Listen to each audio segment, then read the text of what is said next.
வணக்கம், வெல்கம். இது சிம்பிளி சமையல். நான் உங்கள் ரேகா. எல்லோரும் நலமுடன் இருக்க இறைவனை வேண்டுகிறேன்.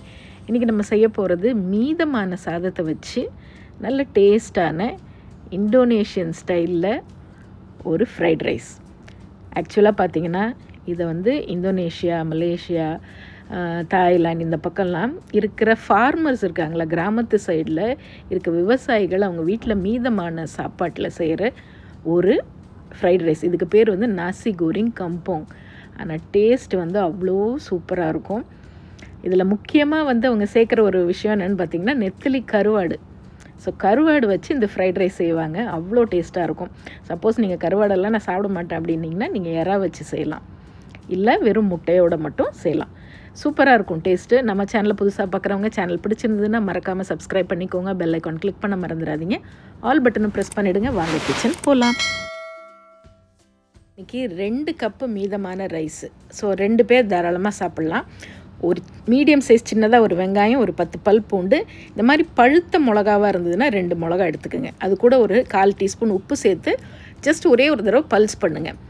ஒரு நல்ல பேனில் 2 டேபிள் ஸ்பூன் எண்ணெய் ஊற்றிக்கோங்க. நல்லா க்ளீன் பண்ணி சுத்தமான கருவாடை நல்லா மொறுன்னு பொரித்து எடுத்துக்கோங்க. கருவாடு சாப்பிடாதவங்க சின்ன எறா இருக்குது பாருங்கள், அதில் லேசாக சால்ட்டும் பெப்பரும் மட்டும் போட்டு ஃப்ரை பண்ணி எடுத்துக்கலாம். அது ஆப்ஷனல். ஸோ ஆனால் மெயினாக ஆத்தென்டிக்காக இந்த ரெசிபி கண்டிப்பாக கருவாடு போடுவாங்க. இந்த பல்ஸ் பண்ணிக்கிட்டேன் பாருங்கள். இது கூட கொஞ்சம் பொடியாக நறுக்குன்னு வெங்காயத்தாளை சும்மா உள்ளே போட்டு வச்சுருக்கேன், ஆனால் அதை அரைக்க வேண்டாம். இப்போ நல்ல மொறுன்னு இந்த கருவாடு பொரிஞ்சிருச்சு. இதை தனியாக நம்ம எடுத்துடலாம்.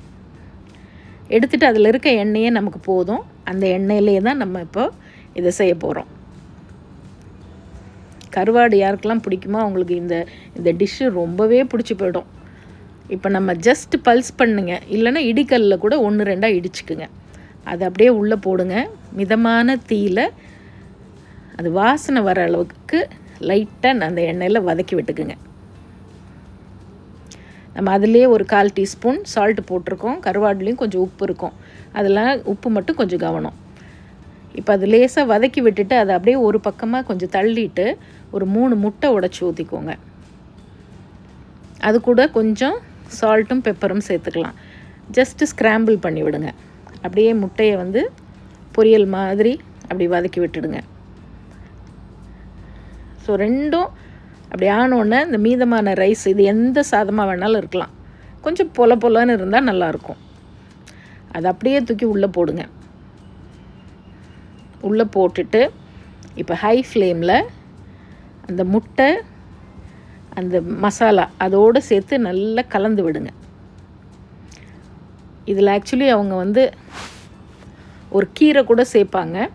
நான் இன்றைக்கி வெங்காயத்தாள் மட்டும்தான் சேர்க்குறேன்.